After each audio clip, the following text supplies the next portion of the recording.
New at 6, downtown office buildings cleared out during the pandemic, and efforts to convert some into apartment buildings, well, those plans have stalled. While those projects are moving forward in other cities, developers say Pittsburgh isn't offering enough help. One city councilman wants to address that, but will it be enough? Here's KDKA lead investigator Andy Sheehan. There's no downtown building more iconic than the Gulf Tower. 44 floors topped by its signature crown, whose code of colors forecast the weather. But like other high-rises in the Golden Triangle, the pandemic has left the office building half full, and plans to convert it into a luxury hotel and apartments are on hold.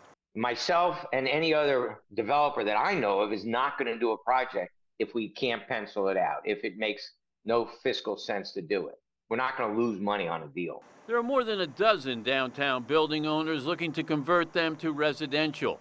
But high interest rates, high construction costs, and a lack of demand has stymied those projects. Aaron Stauber, whose Rugby Realty owns the Gulf Tower and two other buildings downtown, says unlike other cities, Pittsburgh has not offered the help and incentives needed to get these projects off the dime. The city of Pittsburgh is behind the eight ball on it. They have not yet, and the county and the state, quite frankly, I don't think have stepped up in the way that other cities and counties and states have done. So we're seeing what Cleveland's doing, we're seeing what Columbus is doing.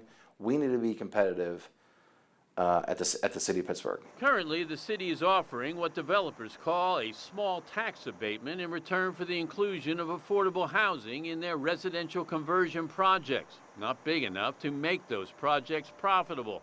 On Monday, Councilman Bobby Wilson will be announcing a proposed ordinance to greatly expand the size of those tax abatements and include other incentives to move these conversion projects forward, along with the construction jobs they represent. We're talking thousands of jobs here. If we put a program in place, a really good program that's going to be competitive nationally with other cities. From what he knows of the proposed ordinance, Stauber calls it a recognition of the hurdles developers face and a positive step forward. In and of itself, Stauber says Wilson's ordinance will not be enough, but could be if other help comes from the state or federal government. I know, and there are specific programs being put in place that I'm confident that together with that LRTA, we'll be able to close the gap and allow these projects to move forward.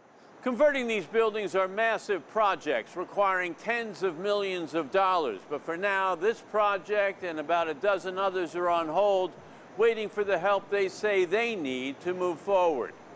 Reporting at the Gulf Tower, Andy Sheehan, KDKA-TV News.